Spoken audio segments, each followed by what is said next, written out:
Baiklah, pada saat ini kami dari kelompok 2 Manajemen Keuangan akan mempresentasikan hasil diskusi kami dengan materi pasar modal dan pasar uang.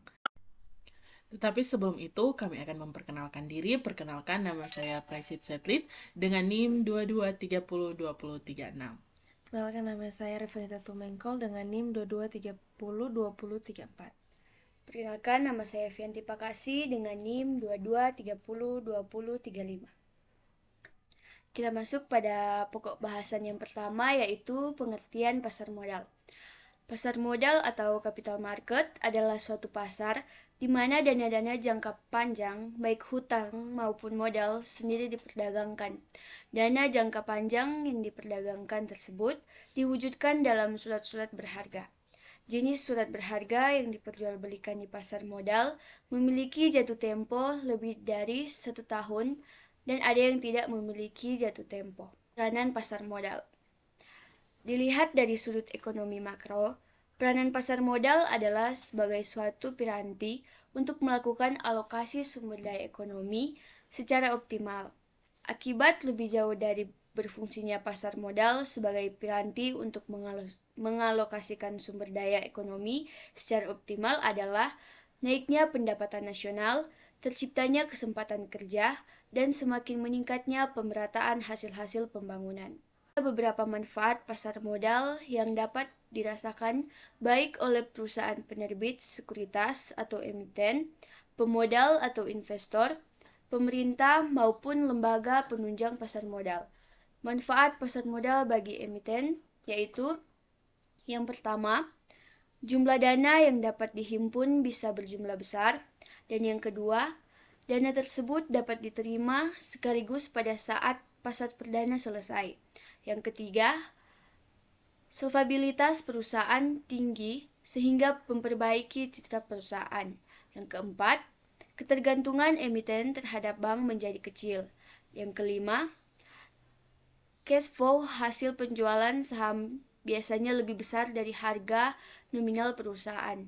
Yang keenam, emisi saham Cook untuk membiayai perusahaan yang berisiko tinggi.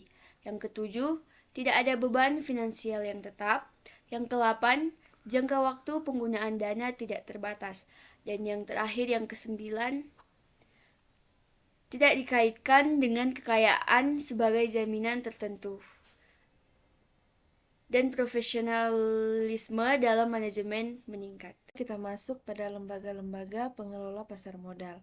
Yang pertama ada Badan Pembina Pasar Modal, kedua Badan Pengawas Pasar Modal, ketiga Lembaga Penunjang Pasar Modal, keempat Lembaga Penunjang Pasar Perdana, kelima Lembaga Penunjang Pasar Sekunder. Kita masuk pada pokok bahasan penting lainnya dalam pasar modal, yaitu instrumen pasar modal pada prinsipnya adalah semua surat-surat berharga atau efek yang umum diperjualbelikan melalui pasar modal. Instrumen yang paling umum diperjualbelikan melalui bursa efek di Indonesia saat ini adalah saham dan obligasi. Kedua, dalam melakukan investasi di pasar modal, investor harus benar-benar menyadari keuntungan dan kerugian yang akan terjadi oleh karena bermain di pasar modal, tidak mendapat jaminan untuk mendapat capital gain, yaitu selisih antar harga beli saham dengan harga jual saham. Ketiga, resiko dalam investasi merupakan hal yang cukup kompleks. Resiko investasi di pasar modal pada prinsipnya semata-mata berkaitan dengan kemungkinan terjadinya fluktuasi harga atau price volatility. Keempat, ada dua potensi keuntungan dari investasi di bursa efek, yaitu dividen atau bunga dan capital gain. Pendapatan dividen tergantung performance perusahaan atau emiten dan tidak mungkin negatif, tetapi capital gain setiap saat dapat berubah menjadi capital loss. Ada dua buah aliran dalam penilaian efek, yaitu analisis fundamental analisis, dan analisis teknik, technical analysis. Kita masuk dalam pengertian pasar uang. Pasar uang atau money market adalah suatu kelompok pasar di mana instrumen kredit jangka pendek yang umumnya berkualitas tinggi diperjualbelikan. Jangka waktu instrumen pasar uang biasanya jatuh tempo dalam waktu 1 tahun atau kurang. Pasar uang merupakan bagian dari pasar keuangan, yaitu financial market, di samping pasar modal capital market. Transaksi dalam pasar uang tidak seperti dalam pasar modal yang menggunakan bursa efek. Pada pasar uang menggunakan sarana telekomunikasi sebagai sarana transaksi, sehingga pasar uang sering disebut dengan pasar abstrak karena pelaksanaan transaksi tidak dilakukan di suatu tempat tertentu. Selanjutnya kita masuk pada fungsi pasar uang. Fungsi pasar uang pada prinsipnya merupakan sarana alternatif khususnya terhadap lembaga-lembaga keuangan, perusahaan-perusahaan non-keuangan dan peserta lainnya, baik dalam memenuhi kebutuhan dana jangka pendeknya maupun dalam rangka melakukan penempatan dana atas kelebihan likuiditasnya. Di samping itu, pasar uang dimaksudkan secara tidak langsung sebagai sarana pengendali moneter oleh penguasa moneter dalam melaksanakan operasi pasar terbuka.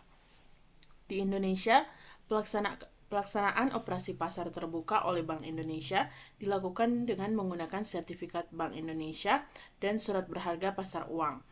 Bank Indonesia sebagai instrumen dalam melakukan operasi pasar terbuka digunakan untuk tujuan kontraksi moneter, sementara SBPU berfungsi sebagai instrumen ekspansi moneter. Selanjutnya kita masuk pada instrumen pasar uang.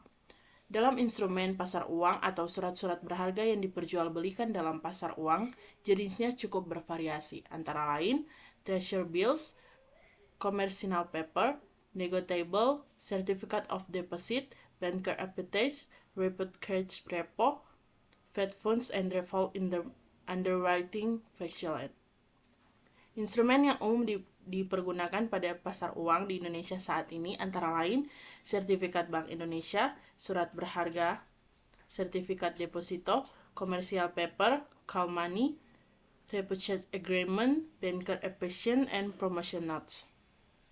Demikian materi-materi yang dapat kami paparkan dan saat ini kami akan memberikan kesimpulan atas presentasi yang telah kami paparkan. Pada dasarnya, cara kerja pasar modal dan pasar uang sangat penting untuk kita pelajari dan untuk kita mengerti. Karena pasar modal sendiri merupakan pasar di mana dana-dana jangka panjang, baik hutang atau modal, diperdagangkan. Maka banyak yang harus kita ketahui dan kita pelajari. Begitu pula dengan pasar uang yang adalah kelompok pasar yang dimana instrumen kredit jangka pendek dan berkualitas diperjualbelikan, yang bisa jatuh tempo dalam waktu yang sangat singkat. Demikianlah presentasi yang dapat kami sampaikan, semoga dapat bermanfaat bagi teman-teman ataupun semua yang menonton. Terima kasih.